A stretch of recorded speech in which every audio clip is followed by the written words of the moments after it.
దశావతారంలో sixth అవతారం పరశురాముడు.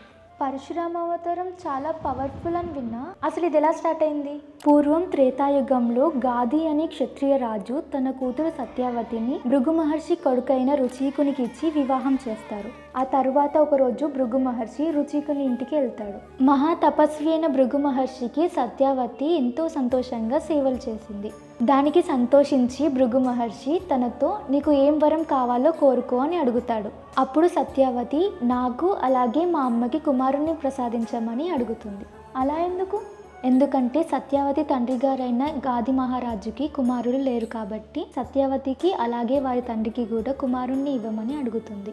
దానికి భృగు మహర్షి సరే అని చెప్పి సత్యవతితో ఇలా చేయమని చెప్తాడు. తన మంత్రశక్తితో హోమం చేసిన ప్రసాదాన్ని 2 పాత్రల్లో వేసి ఒక పాత్ర తనకి, మరో పాత్ర తన అమ్మకి ఇవ్వమని చెప్తాడు. అంతేకాకుండా నీవు మేడు చెట్టుని, మీ అమ్మ రావి చెట్టుని కౌగిలించుకోమని చెప్తాడు. ఎందుకంటే సత్యవతి రుచీకులు బ్రాహ్మణులైనందువల్ల వారికి బ్రహ్మజ్ఞాని అయిన కుమారుడు, అలాగే తన తల్లిదండ్రులు క్షత్రియులైనందువల్ల వారికి క్షత్రియ లక్షణాలున్న కుమారుడు జన్మించాలని అలా చేయమని చెప్తాడు.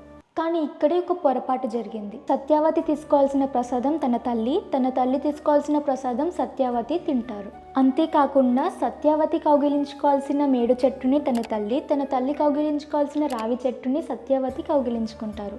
తన పొరపాటు తెలుసుకొని సత్యవతి భృగు మహర్షితో ఇలా అంటుంది, నాకు ఎలాగైనా సరే బ్రహ్మజ్ఞాని అయిన కుమారుణ్ణి ప్రసాదించండి, కావాలంటే క్షత్రియ లక్షణాలున్న కుమారుణ్ణి నాకు మనవడిగా ఇవ్వండి అని చెప్తుంది. అలా తన తల్లికి బ్రహ్మజ్ఞాని అయిన విశ్వామిత్రుడు, సత్యవతికి జమదాగ్ని అనే మహర్షి జన్మిస్తారు.